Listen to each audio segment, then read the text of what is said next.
नमस्कार दोस्तों। आज मैं आपको सुनाने जा रही हूँ।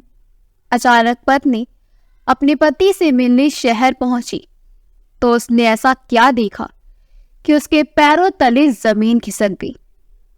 माँ देखो, अब तो टिकट भी बुक हो चुकी है, अब तो मान जाओ। ये बोलते हुए सीमा का 14 वर्षीय बेटा जय अपनी माँ को मोबाइल पर ही कंफर्म टिकट दिखाता है। सीमा कुछ बोलती उसके पहले ही उसकी 12 वर्षीय लड़की स्नेहा अपने भैया की तरफ देखते हुए बोली, सच में भैया, हो गई बुकिंग? अब माँ को कोई नहीं रोक पाएगा अपने पिया मिलन से। सीमा अपने दोनों बच्चों की तरफ देखते हुए बोली, तुम दोनों को क्या हो गया है? क्या जिद लेकर बैठ गए हो? और स्नेहा, तुम ये सब क्या बोल रही हो? पढ़ाई में तो मन लगता नहीं, हर वक्त फिल्मी ड्रामा करने से बाज नहीं आती तू। जय ने खुशी से एक बार माँ की तरफ और एक बार स्नेहा की तरफ देखते हुए बोला, माँ, कितना अच्छा लगेगा पापा को जब ये तुम्हें अपनी शादी के 20वीं सालगिरह पर अचानक से अपने सामने देखेंगे। पापा तो खुशी से पागल हो उठेंगे। हमारा ये सरप्राइज गिफ्ट पापा को कितना पसंद आएगा। तभी ड्रामेबाज स्नेहा बोली, रोमांटिक सीन हो गया, बिल्कुल यश चोपड़ा की फिल्मों की तरह। माँ, पापा जैसे ही दरवाजा खोलेंगे ना, तुम सरप्राइज बोलना पापा को। काश पापा भी ये कहे कि मिले हो तुम हमको बड़े नसीबों से, चुराया है हमने किस्मत की लकीरों से। स्नेहा और जय की बातें सुन सीमा बोली, तुम दोनों को शर्म नहीं आती? लोगों के सामने ऐसा बोल रही हो।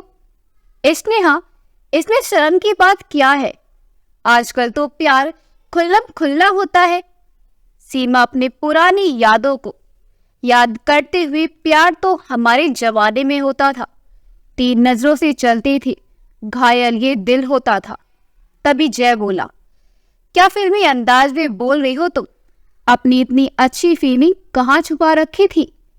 जय की बातें सुन अपनी भावनाओं को संभालते हुए सीमा बात को घुमाते हुए बोली, तुम दोनों ये क्या लेकर बैठ गए? तुम सब जानते हो कि तुम्हारे दादाजी और दादी जी की तबीयत बिगड़ी रहती है, कैसे छोड़ जाऊं मैं तुम सबको? जय, माँ, कौन सा तुम साल भर के लिए जा रही हो? बस 1 महीने की तो बात है। ये लम्हा सिर्फ तुम्हारे और पापा के लिए, जो एक साथ गुजारेंगे ना, कोई परिवार ना कोई जिम्मेदारी। पापा तुम्हारे साथ बस कुछ पल जो सिर्फ तुम दोनों के होंगे। तभी सीमा की सास, जो कुछ दिनों से ही देख रही थी कि दोनों बच्चे अपनी माँ को उनके बेटे के पास भेजना चाहते हैं, वो बोली, मान जाओ सीमा, चली जाओ, मैं यहाँ सामान लूंगी। सीमा कुछ बोलती उसके पहले ही उसके मुंह पर हाथ रखते हुए जय बोला, माँ, 2 दिन बाद ही की बुकिंग है, तैयार रहना। सीमा अपने मुंह से जय का हाथ हटाते हुए, इतनी जल्दी? तुम दोनों ना सोचने तक कभी समय नहीं देते। जय अपने मोबाइल की तरफ देखते हुए, माँ, इस टेक्नोलॉजी के जमाने में सिर्फ मोबाइल की ही सोचना दो, तुम बस तैयारी करो जाने की। अब तो सबकी बातें सुन सीमा का मन भी अपने पति राजीव की तरफ झुक रहा था। सीमा ने जल्दी से राजीव की पसंद के मोतीचूर के लड्डू बनाए। सीमा के हाथों से बने मोतीचूर के लड्डू राजीव को बहुत पसंद है। राजीव की नौकरी दूसरे शहर में है, अच्छी पैकेज मिलती है राजीव को वहाँ। यहाँ उसका पुश्तैनी मकान है, जहाँ अभी राजीव के माता पिता और अपने बच्चों के साथ रहते हैं। जब सीमा ब्याह कर आई तो उसी पुश्तैनी घर में उसका स्वागत हुआ। राजीव के साथ वह कभी वहां जा ही नहीं पाई। सास ससुर की देखभाल, फिर जय और स्नेहा का जन्म, बस धीरे धीरे यही दुनिया बन गई। राजीव हर महीने अकाउंट में पैसे भेज दिया करता है, उसी पैसे से सीमा घर का खर्च चलाती थी। 4-5 महीने में राजीव का आना बस 2 दिन के लिए ही होता था। उस 2 दिन में भी सब उसे घेर कर बैठे रहते। सीमा और राजीव बहुत कम ही मिल पाते थे। आज सीमा पूरे मन से तैयारी कर ही रही थी राजीव के पास जाने की। जय ने सीमा को ट्रेन में बिठा दिया। एक बच्चे की तरह उसे पूरे रास्ते का डिटेल्स दे रहा था, क्योंकि अब अपनी माँ को इतनी दूर भेजना, वो भी अकेले, डर उसे भी सताने लगा। सीमा, जय मैं बच्ची नहीं हूँ, वहां जाकर तुम्हें फोन करती हूँ। जय, माँ मैंने एड्रेस तुम्हारे मोबाइल पर सेंड कर दिया है, ठीक वहीं जाना। सीमा, जय की बेचैनी समझ रही थी। इतनी दूर सीमा को अकेले भेजने की जिद तो जय की ही थी, लेकिन अब उसकी माँ वहां ठीक से पहुंच जाएंगी कि नहीं, इस डर से अब वो परेशानी में आ गया। जय के आंखों के सामने से उसकी माँ की ट्रेन छूटने लगी। अब सीमा भी खुश थी। ट्रेन की खिड़की से ठंडी हवाओं के साथ उसके बीते हुए पल भी उसके साथ जाने लगे। आज भी वो पल उसी तरह सजे हुए हैं जैसे सीमा ने सजाए थे। इतने सालों में अब सीमा और राजीव इतने दिन तो एक साथ रहेंगे। टाइमिंग देख सीमा अंदाजा लगा चुकी थी कि जब वो राजीव के घर पहुंचेगी तो वो घर में ही होंगी। रात भी सीमा के आंखों आंखों में ही कट गई। सुबह 6 बज रहे थे कि जय का कॉल आया। माँ, अब उतरने का समय हो गया है, तुम देखकर उतरना। एक ऑटो कर उस एड्रेस पर चली जाना। सीमा, जय तुम टेंशन मत लो, मैं वहां पहुंचकर तुम्हें फोन करती हूँ। ऑटो पकड़ सीमा उस पते पर पहुंच गई। धीरे धीरे दरवाजे तक पहुंची। बैल बजाने से पहले सीमा ने अपना होलिया अपने हाथों से ही ठीक करने लगी। ठीक करते ही उसने बैल बजा दिया। एक बार बजाया, तभी राजीव ने आकर दरवाजा नहीं खोला। फिर उसने बैल को बजाया। कुछ देर में ही एक औरत ने दरवाजा खोला। फिर अपने बालों को ठीक करते हुए सीमा से पूछने लगी, किससे मिलना है? सीमा ने फोन पर एड्रेस को दिखाते हुए बोली, जी राजीव का घर यही है। वो औरत, जी यही है, क्या काम है आपको? सीमा, जी आप कौन है? उस औरत ने अपना परिचय देते हुए, जी मैं उनकी पत्नी हूँ। सीमा, जो ये सुनकर भी यकीन नहीं कर पा रही थी। तभी कमरे से आवाज आई, जल्दी आओ, कौन आया है? वो औरत जिसका नाम रेखा था वही खड़े खड़े जोर से बोली, सुनिए जी, जरा बाहर आओ, कोई मिलने आया है आपसे। रेखा के इतने बोलने से ही सीमा की नजर भीतर की तरफ अटक गई, ये सोचकर कि ये कोई और राजीव है। लेकिन किस्मत तक खराब निकली जब उसके सामने उसका पति खड़ा था। राजीव सीमा को देखते ही बोला, तुम बस इतना ही कह पाया था कि उसके मोबाइल पर किसी का फोन आता है। फोन पर नाम देखकर ही राजीव का चेहरा बता रहा था कि ये फोन जय का ही है। राजीव को फोन कटता देख सीमा बिन कुछ कहे वहां से निकल पड़ी। किस गली जाना है अब यहाँ उसे पता नहीं। आंसुओं की धारा जो कहीं भी टपक पड़ती है, उसने अपने आंचल से पहुंचते हुए उस ओर से जा ही रही थी जहां उसके कदम जा रहे थे। अंत में एक सुनसान जगह देख सीमा बैठ गई। 2 पल बैठ शांति से कुछ देर सांस लेना चाहती थी, लेकिन जय का फोन था कि बजे ही जा रहा था। सीमा की हिम्मत नहीं थी कि कुछ बता सके उसे, लेकिन बात तो करनी ही थी। उसने अपने आंसुओं को पोंछा, अपनी बोतल से पानी निकाल पीकर अपने गले की आवाज को नॉर्मल करते हुए फोन रिसीव करती है। जय, क्या माँ, फोन क्यों नहीं उठा रही हो? सॉरी माँ, मेरी वजह से तुम्हें परेशानी हो रही है। मुझे ऐसा सरप्राइज नहीं देना चाहिए था। पापा से अभी बात हुई, वो तो दूसरे शहर गए हैं काम से। माँ, तुम जो भी टिकट मिले फौरन चली आओ उसमें। माँ, मुझे बहुत टेंशन हो रही है। सीमा बस जय की बातों पर हाँ और हूँ ही कर पाई। गले से उसकी आवाज ही नहीं निकल रही थी। जय ने तो फोन कट कर दिया, लेकिन कुछ देर पहले जो उसे सरप्राइज मिला उसे वो कैसे भूलती। कितनी आसानी से राजीव ने भी झूठा बहाना बना दिया, लेकिन वो क्या करेगी, कहाँ जाएगी? राजीव को अपने 20वीं सालगिरह पर एक सरप्राइज देने आई थी, लेकिन यहाँ तो राजीव ने ही उसे रिटर्न सरप्राइज गिफ्ट दे दिया। उसे इतने सालों में कभी भी राजीव की बातों से ये नहीं लगा कि उसकी एक अलग दुनिया भी है, लेकिन वह जिससे जुड़ी है वो भी राजीव की ही दुनिया थी। तो फिर राजीव ने ऐसा क्यों किया?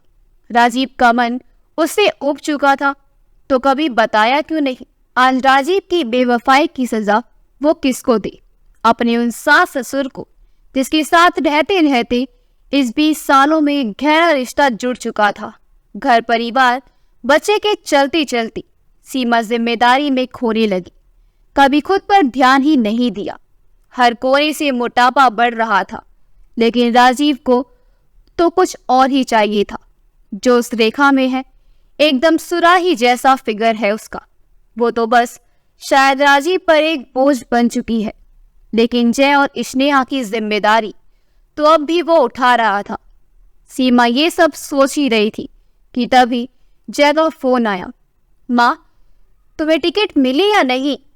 सीमा खुद को संभाल कर झूठ बोलते हुए बोली, बेटा लंबी लाइन है, मिल जाएगी टिकट, तुम टेंशन ना लो, मैं भी टिकट की लाइन में ही हूँ। उसकी बात खत्म होते ही कुछ फटे पुराने कपड़े पहने कुछ बच्चे उसके पास आकर खाने के लिए कुछ मांगने लगे। तभी सीमा को याद आया कि उसके बैग में मोतीचूर के लड्डू रखे हैं, जो अब शायद किसी को उनकी जरूरत नहीं थी। उसने उन बच्चों को वो लड्डू दिए और स्टेशन की तरफ बढ़ने लगी। सफर के बाद घर पहुंचते ही दरवाजे पर ही जय अपनी माँ को गले लगाते हुए, थैंक गॉड माँ, तुम सही सलामत आ गई। तभी मायूसी से स्नेहा बोली।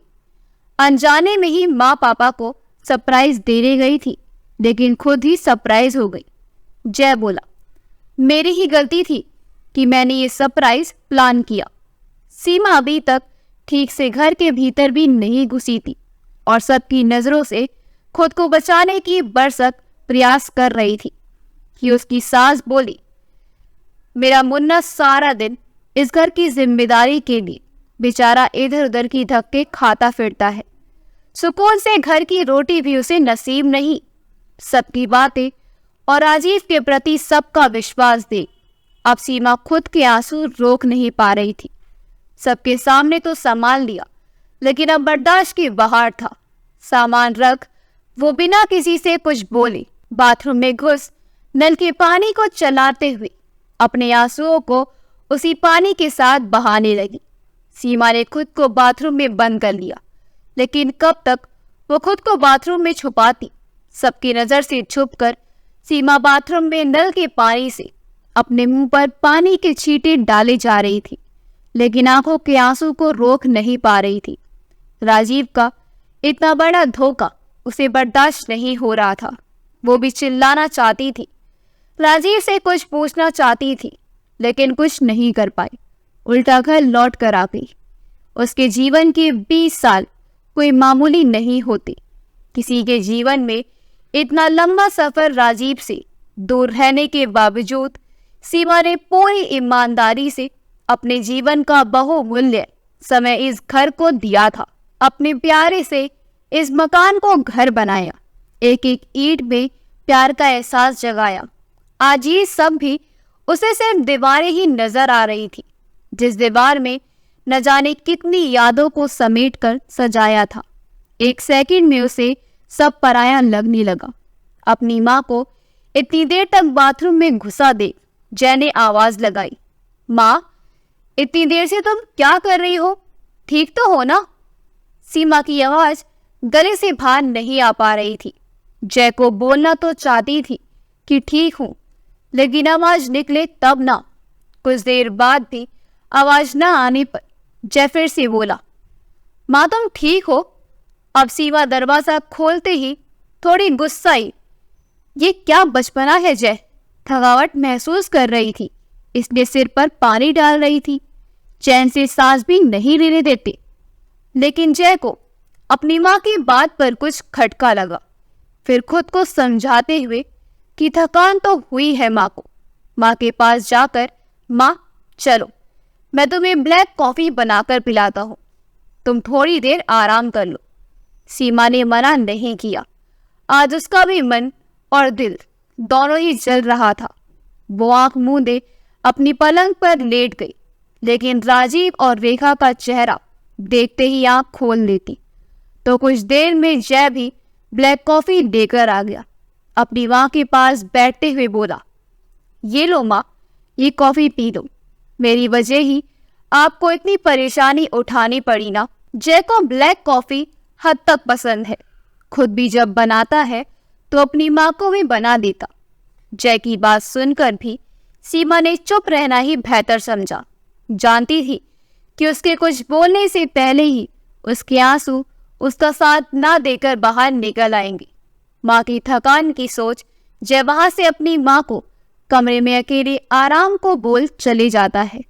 अब सीमा आराम कैसे करती? अब दिमाग पर जोर देते देते दिमाग फटने को तैयार था। नींद आंखों से कोसों दूर थी। जय तो समझदार था, लेकिन इसने हाथों माँ के पास आकर इधर उधर की बातें बताने लगी। सीमा कुछ देर अकेला रहना चाहती थी, लेकिन बोल भी नहीं पा रही थी। इधर रेखा का मुंह भी फूला हुआ था। राजीव ने कई बार उससे बात करनी चाहिए, लेकिन रेखा ने उससे एक दूरी बना ली। वो समझ चुकी थी कि राजीव जब भी मुंह खोलेगा झूठ ही बोलेगा। 5 साल लिव इन रिलेशनशिप में रहने के बाद मंदिर में राजीव के साथ 2 वर्ष पहले ही शादी की रेखा ने कितनी आसानी से वो राजीव के झांसे में आ रही थी। एक एक बात पर आंखें मूंदे भरोसा कर रही थी। सुबह वह औरत कौन थी, ये पूछने पर बात को बहुत घुमाने बाद अंत में राजीव को सच्चाई बतानी ही पड़ी। राजीव हर महीने घर में पैसे भेजते थे। ये बात तो रेखा को पता था, क्योंकि राजीव के मुताबिक उसके माँ बाप उसके एक रिश्तेदार के पास रहते थे। रेखा ने कई बार कहा था कि उसे भी अपने माँ बाप से मिलने दे, लेकिन राजीव ये कह देता कि तुम बंगाली हो, इसलिए तुम्हें मेरे माँ बाप पसंद नहीं करेंगे। रेखा भी वही काम करती थी जहाँ राजीव काम किया करता था। दोनों की मुलाकात प्यार में बदल गई। 5 साल एक साथ रहने के बाद 2 वर्ष हुए उन्होंने शादी की। आज राजीव की हकीकत रेखा के सामने थी, लेकिन रेखा सीमा की तरह कमजोर नहीं थी। बड़ी आसानी से राजीव को धमकी देते हुए अपने सामान के साथ वो घर छोड़ रही थी। आज की सुबह कितनों की जिंदगी से खेल गई। राजीव अपने सिर पर हाथ पकड़ बैठ गया। बहुत मनाने की कोशिश की उसने रेखा को, लेकिन सब बेकार। 1 सेकंड में सब बदल गया। सीमा सबकी नजर से खुद को बचाने की कोशिश करती रहती। 2 दिन बीतने को हुए, लेकिन सीमा की खामोशी एक ही तरह कायम रही। कोई अगर नोटिस किया तो वो जय था। जब भी से अपनी माँ से पूछता, तब भी सीमा के अधर कांपते हुए कुछ बहाने बुनने शुरू कर देती। जय की नजरों से दूर ही रहने का प्रयास करती। जय को बार बार यही लगने लगा कि यह उसकी वजह से हुआ है। उसकी माँ ने एक उम्मीद जगाई थी पापा से मिलने की, जो पूरी नहीं हो पाई। शायद इसलिए माँ दुखी है। 3-4 दिन बीते ही थे कि राजीव ने इस घर में कदम रखा। राजीव के पांव रखते ही उसके माँ पिताजी दोनों की खुशी से आंख भर आई। इसने हाँ भी पापा पापा की रट लगाए राजीव के आगे पीछे घूमने लगी। सास ने सीमा से अपने बेटे की पसंद का कुछ बनाने को बोला। लल्ला लल्ला कह उसके आसपास मंडराने लगी। बाबूजी ने शहर का हाल चाल पूछा। कुछ देर बैठने के बाद उठकर अपने कमरे में चले गई। राजीव ने अपनी तिरछी निगाहों से कई बार सीमा को देखना चाहा, लेकिन सीमा को कोई फर्क नहीं पड़ रहा था। सबको व्यस्त देख राजीव सीमा के पास भी गया, लेकिन सीमा ने अपना रास्ता बदल लिया। आज उसने वही बनाया जो उसे और उसके बच्चों की पसंद थी। राजीव की माँ ने रात के व्यंजन को देख सीमा को कुछ खरी खोटी भी सुनाई कि इसमें से एक भी ऐसा कुछ नहीं है जो राजीव को पसंद है, लेकिन सीमा ने कुछ नहीं कहा। वह जानती थी कि माँ के लिए इतने महीनों के बाद अपने बच्चों को देखने की खुशी क्या होती है, चाहे उसका बेटा उसके पास रहे या ना रहे। राजीव के माँ बाप की परवाह और जिम्मेदारी सीमा ही उठाती रही। फिर भी अपनी संतान तो अपनी ही होती है, इसलिए उसने अपनी सास से कुछ नहीं कहा। जय आज अपनी माँ के बदलते रवैयों को देख रहा था। पापा के आने की खुशी में जिस माँ के हाथ हजारों पकवान बनाने में थकती नहीं थी, दिन रात निकल जाती थी, 2 दिन में ही जो माँ 6 महीने की कसर को पूरा करती थी, आज इतनी बदली बदली क्यों है? लेकिन जय ने अभी पूछना जरूरी नहीं समझा। वो जानता था कि उसकी माँ जो भी कर रही है कुछ तो उसके पीछे बड़ी बात होगी।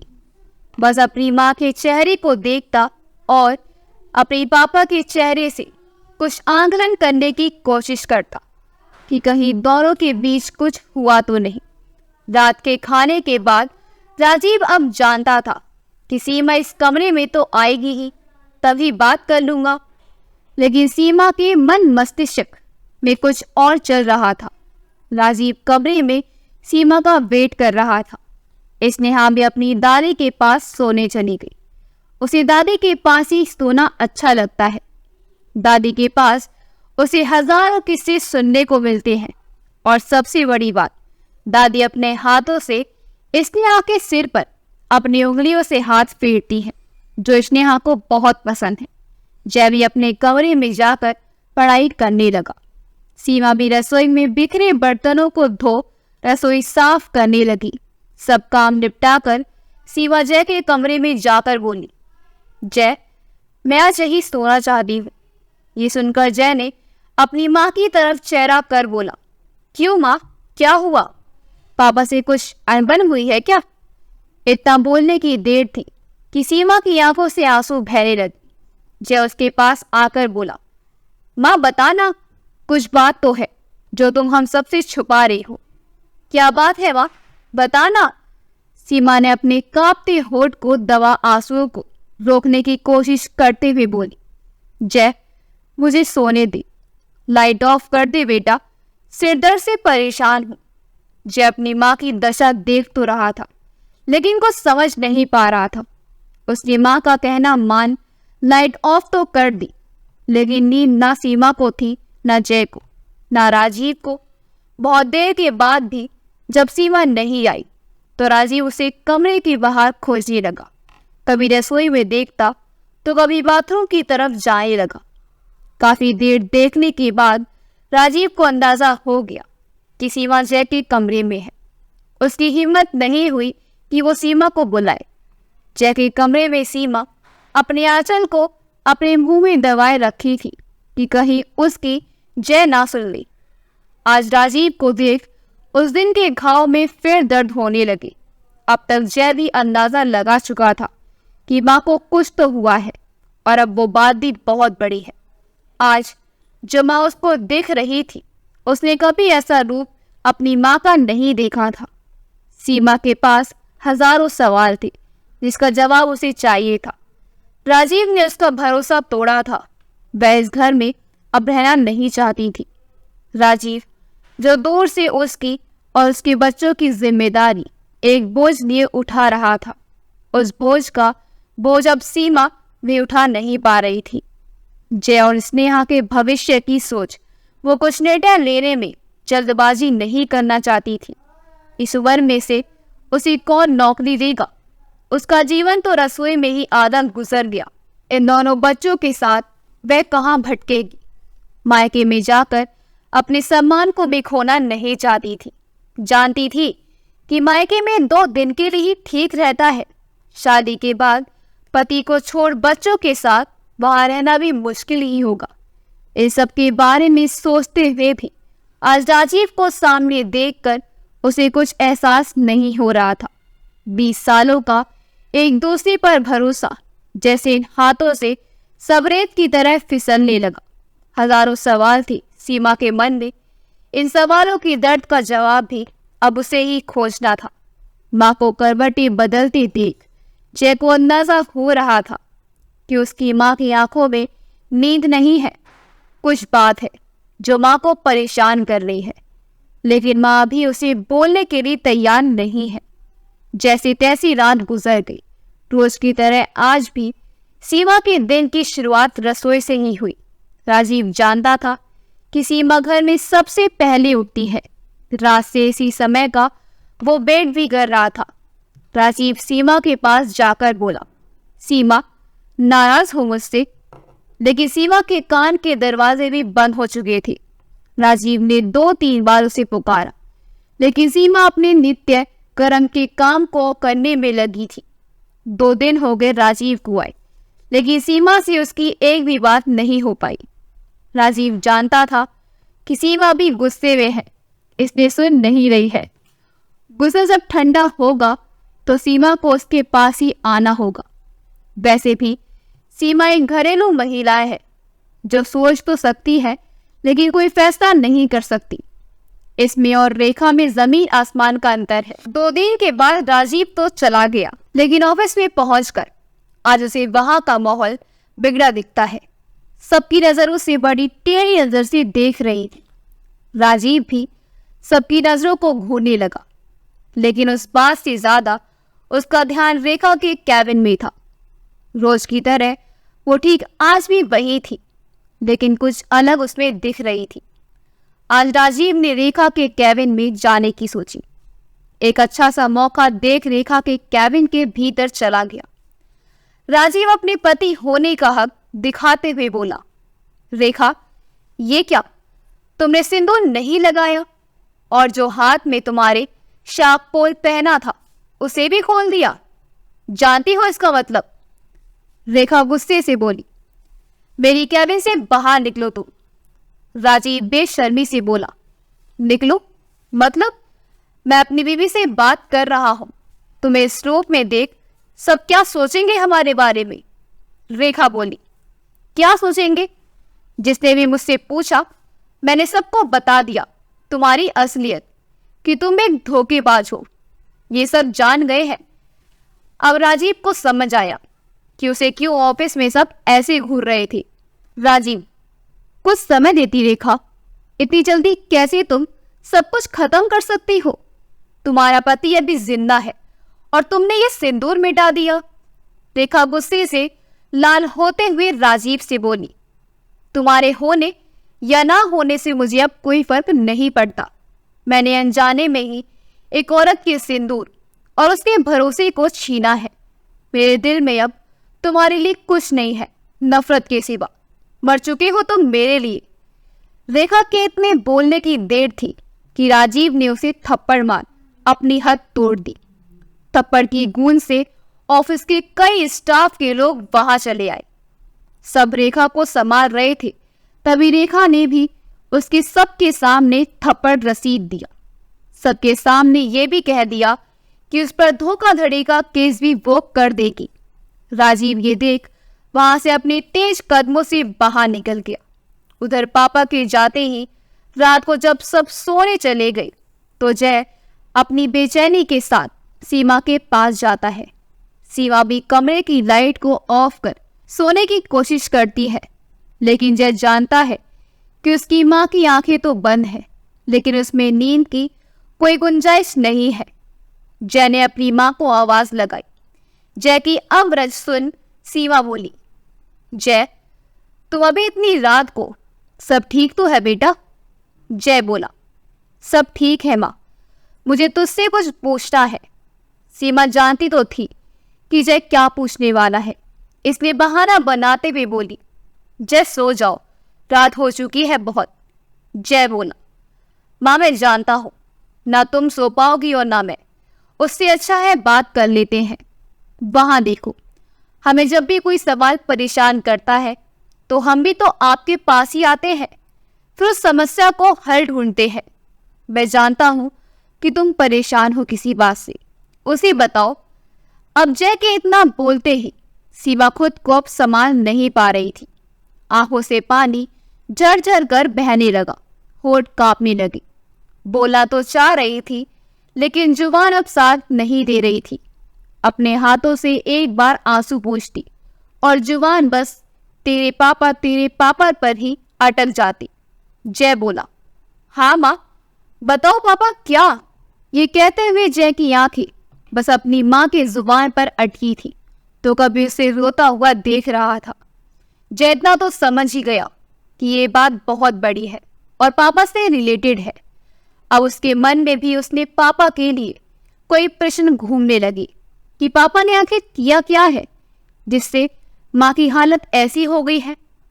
कुछ देर में जय को पकड़कर सीमा, जय तेरे पापा ने हम सबको धोखा दिया है, और सीमा ने सब कुछ जय को बता दिया। सब आज जय के सामने था।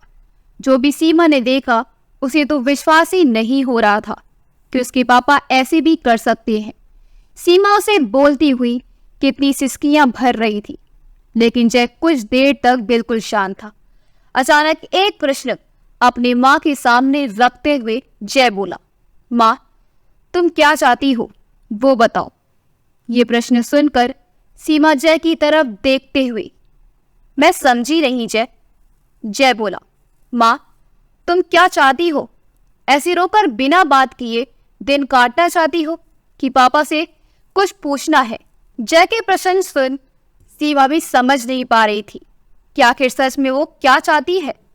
लेकिन आज जय की बातें सुन अपनी बात रखते हुए, सीमा, मैं अब तेरे पापा के साथ नहीं रहना चाहती, लेकिन तेरे दादाजी और दादी जी से भी एक गहरा रिश्ता है मेरा। उन्हें सच्चाई कैसे बताऊं? उन्हें छोड़कर जाना भी तो आसान नहीं है। इन दोनों की बातें कोई था जो सुन रहा था। अपने बेटे की धोखेबाजी और बहू का उसके प्रति प्यार और विश्वास सब उनकी आंखों के सामने था आज। सीमा रोते हुए, जय, मुझे तो कुछ भी नहीं आता जिससे मैं तुम सबकी जिम्मेदारी उठा सकूं। मैं क्या कर सकती हूँ बता जय। जय के पास अभी इसका जवाब नहीं था। कुछ बात कुछ फैसलों के साथ अधूरी रह गई दोनों के बीच। रोज की तरह सीमा सुबह अपने काम में व्यस्त थी। अब नींद गायब थी तो जय की, क्योंकि वो अपनी माँ को उनके आत्मविश्वास और आत्मसम्मान की लड़ाई में उसका साथ देना चाहता था। लेकिन उसकी उम्र ही इतनी छोटी थी कि वह कुछ नहीं कर सकता था। रेखा के रवैये को देख राजीव सीमा का भरोसा जीतने की कोशिश करने लगा।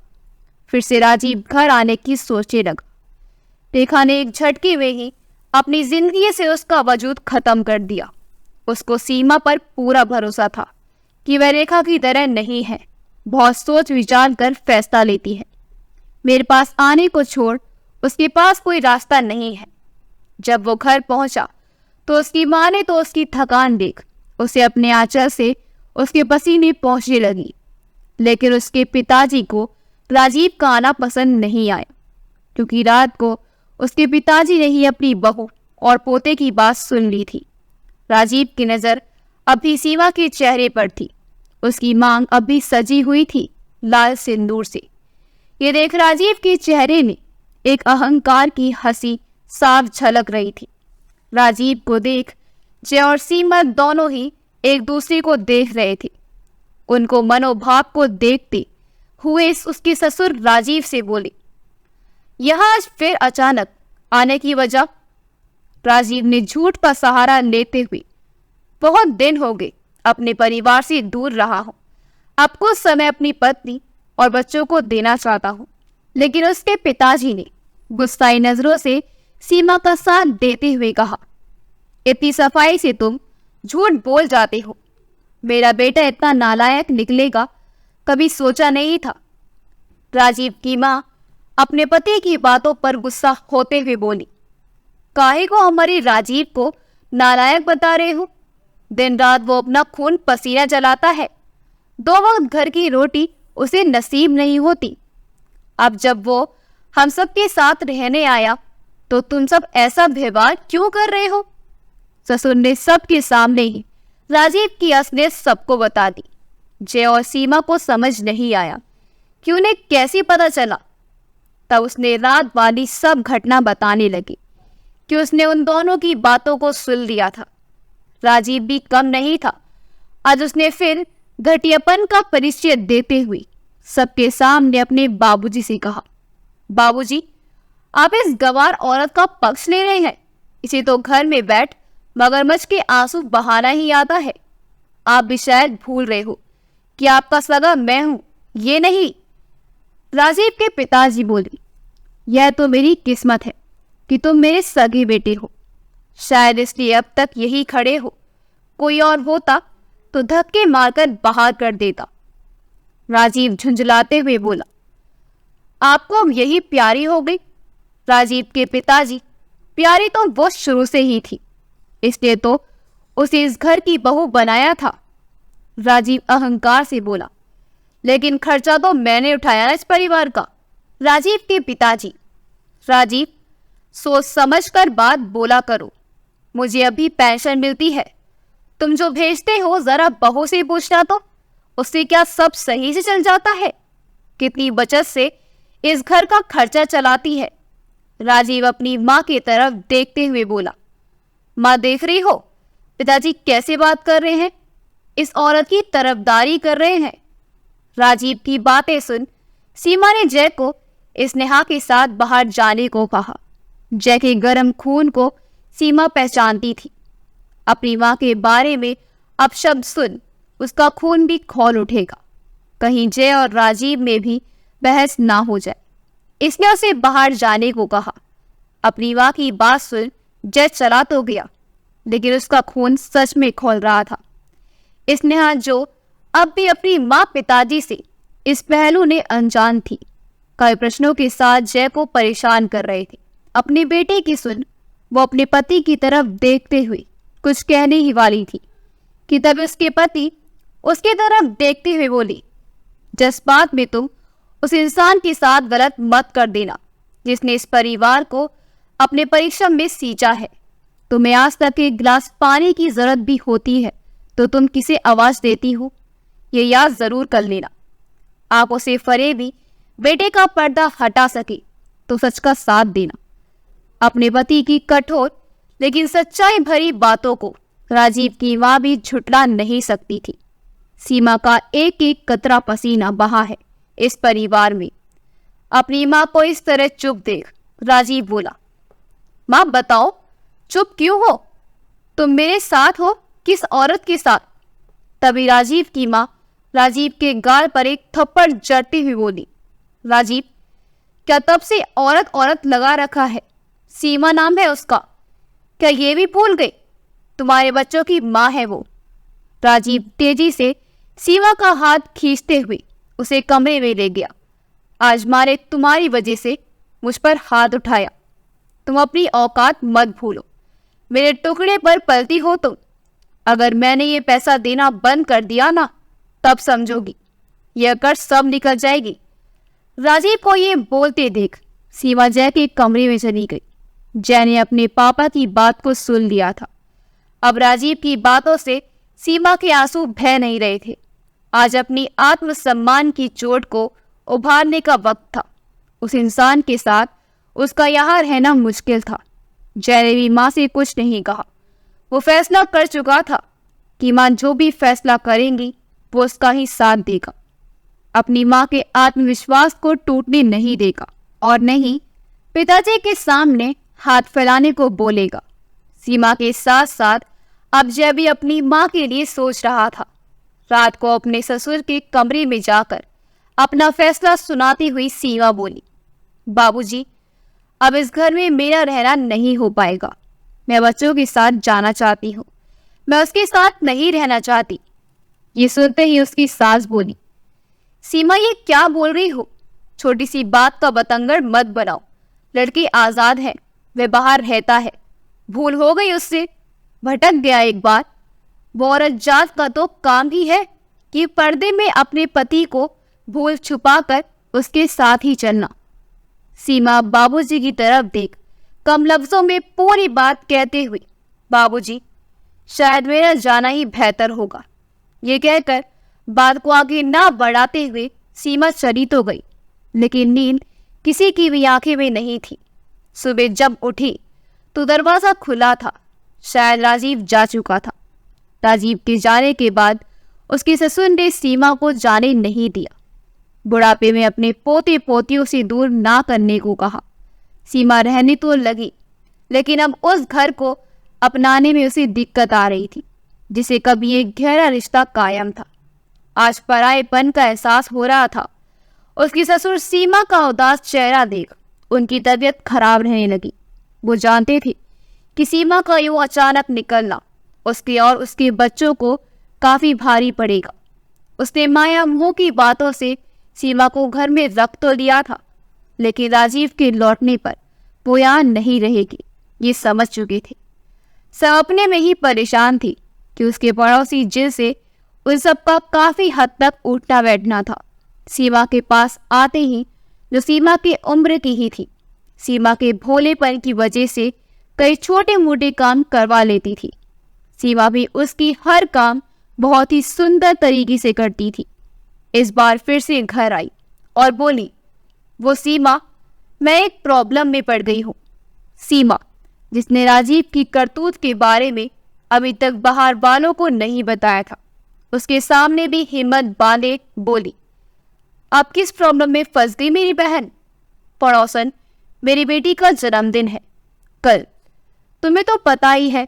इस बार तुम ही खाना बना दो प्लीज, क्योंकि जो खाना बनाने आती है वह शहर में नहीं है और इतनी जल्दी कोई मिल नहीं रहा है।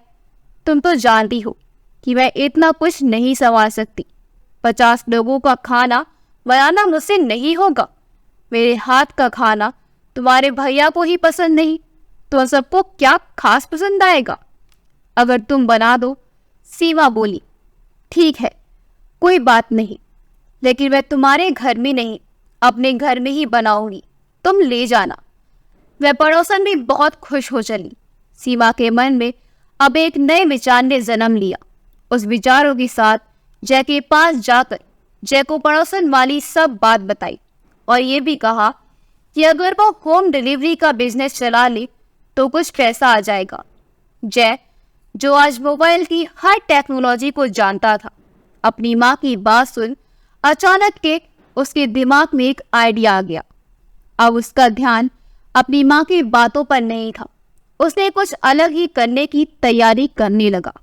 दूसरे दिन जब उसकी माँ पड़ोसन के लिए रात के डिनर की तैयारी कर रही थी, तो उसने हर खाने के आइटम को अपने मोबाइल पर वीडियो बनाना शुरू किया। सीमा अब भी अनजान थी कि जय के दिमाग में क्या चल रहा है। उसने बार बार पूछा कि उसे आज अचानक वीडियो की क्या सोची, लेकिन जय ने बस यही कहा कि उसका मन हो रहा है आज वीडियो बनाने का। सीमा जानती थी कि जय मोबाइल में ही पड़े रहता है, इसलिए उसने इस बात पर ध्यान नहीं दिया। सबने सीमा के हाथ की खाने की तारीफ कर रहे थे। सबकी बातें सुन जय को एक उम्मीद नजर आ रही थी। वो रात में बैठकर कुछ ना कुछ मोबाइल पर करने लगा। ये तो रोज की ही बात हो गई। जय और स्नेहा रोज ही कुछ ना कुछ फरमाइश कर देती, ये बनाओ वो बनाओ। उसकी माँ जब भी बनाती, जय उसे अपने मोबाइल में कैप्चर करता। सीमा अब अपनी बेटी की इस नई हरकत से परेशान थी। उधर राजीव एक ही ऑफिस में रेखा के साथ काम तो कर रहा था, लेकिन ऑफिस में अब उसकी कोई इज्जत नहीं बची थी। उसे रेखा के लगाए गए आरोपों का सामना करना पड़ रहा था। घर में पैसे भेजना तो उसने बंद ही कर दिया था, इस उम्मीद में कि कहीं ना कहीं पैसे के अभाव में सीमा उसके पास लौटकर आएगी ही। अचानक से एक दिन सीमा की सास, अपने पति 8 महीने हो गए उस बात को, लेकिन मेरा बेटा अभी तक घर नहीं आया, ना फोन ही करता है, जरा फोन करके पूछ तो लीजिए। अपने पत्नी की बात को सुन उसे गुस्से भरी नजरों से देखते हुए बोला, उसने कभी तुम्हारी परवाह की है? क्या बोलकर गया है कि हम उसके पैसे से खाते हैं? अपनी पत्नी बच्चों की जिम्मेदारी जो नहीं उठा सकता, उस नालायक इंसान से मेरा कोई ताल्लुक नहीं। राजीव ने सीमा को चुकाने के लिए उनका कर्जा बंद तो कर दिया, लेकिन मैं सीमा को जानती हूँ, उसके स्वाभिमान को ठेस पहुंचाया है तुम्हारे बेटे ने। मैंने सीमा के नाम से एक फ्लैट खरीदा है, अगर वह जाना चाहे तो जा सकती है, अब उसे रोकूंगा नहीं। अपने पति की बात सुनकर अब राजीव की माँ भी चुप थी। वो रोज ही देख रही थी सीमा को। राजीव को माफ करना उसके लिए मुश्किल था। अब इस घर में उसकी जिद की वजह से रह तो रही थी, लेकिन अब बस सब एक जिम्मेदारी का एहसास था। सच भी है, जय और स्नेहा की पढ़ाई लिखाई का खर्चा उसके ऊपर भी तो खर्चा रहता है। ये कुछ महीनों में बहुत ही मुश्किल से कट रहा था उन सब का। पहले के बचत से ही अब तक घर चलाने की कोशिश कर रही थी। एक दिन अचानक से नींद खुलते ही जय अपनी माँ को गले लगाया। उसका पागलपन देखकर सब उससे पूछ रहे कि आखिर उसे हुआ क्या है। जय ने सबके सामने ही अपने मोबाइल को खोलते हुए दिखाया कि उसकी माँ की वीडियो फेमस हो चुकी है।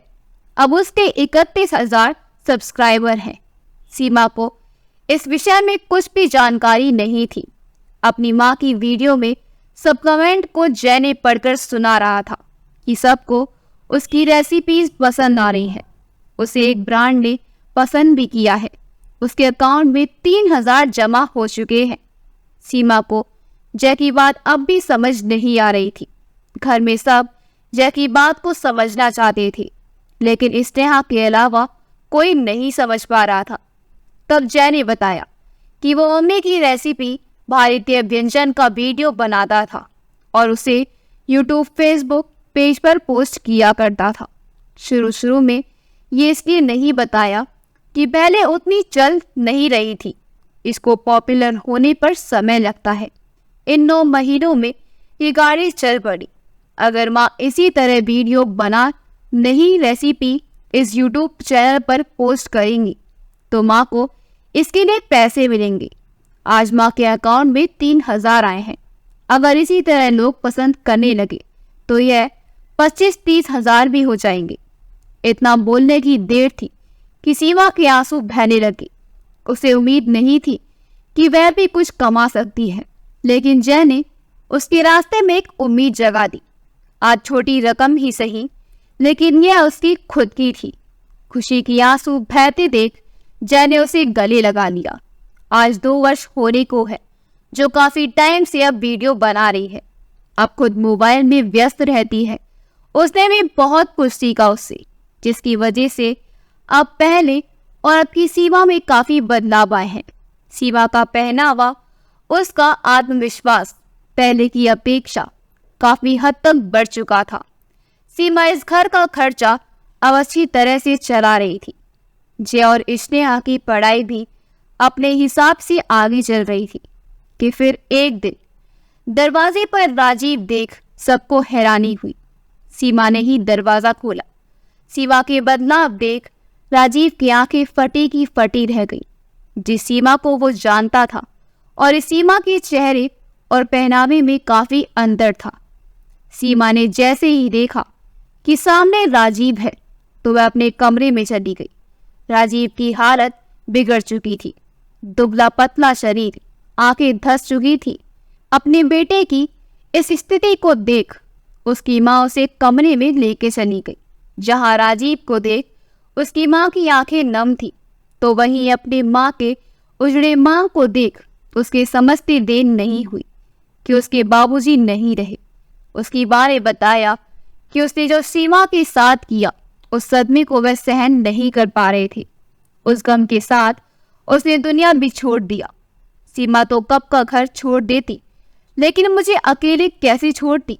तेरी गलती की वजह से तेरे बाबूजी ने अपना सब कुछ सीमा के नाम कर दिया है। लेकिन आज राजीव को इस बात का अफसोस नहीं था कि उसके पास कुछ नहीं है, क्योंकि उसे अब अपनी गलती का एहसास हो चुका था। रेखा ने उसे पूरी तरह से बर्बाद कर दिया। ना नौकरी रही, ना इज्जत। कई महीने जेल की सलाखों के पीछे गुजार कर आया है। आज वो बहुत ही शर्मिंदा है कि उसकी वजह से सब कुछ बर्बाद हो गया। सीमा जानती थी कि अपने बेटे की चाहत एक माँ कैसे भूल सकती है। अब उसका बेटा आ चुका है। अब इस घर में उसकी कोई जरूरत नहीं है। शाम को जय और स्नेहा के आने के बाद सीमा ने उस घर को छोड़ने का फैसला किया। उसकी सास ये सुनकर बोली, जानती हूँ कि तुम राजीव को माफ नहीं कर सकती। अब मैं तुम्हें सीमा रोकूंगी भी नहीं, लेकिन अपने बाबूजी का आशीर्वाद लेते जाओ। सीमा समझ नहीं पा रही थी कि उसकी सास क्या बोलना चाहती है, लेकिन उसने एक चाबी सीमा के हाथ में रख दी, ये कहकर कि बाबूजी ने तेरे लिए एक फ्लैट खरीदा था और उसकी इच्छा थी कि कभी राजीव के आने के बाद अगर तुम्हें घर छोड़ना पड़े तो तुम उस फ्लैट में रह सकती हो। सीमा ने नम आंखों से अपने उस घर और सास से विदा ली। राजीव उसे पीछे से देखते रह गया, लेकिन उसे आज रोकने की हिम्मत उसमें नहीं थी। दोस्तों, आप अपनी राय कमेंट करके ज़रूर दीजिएगा कि सीमा ने जो किया अच्छा किया या गलत।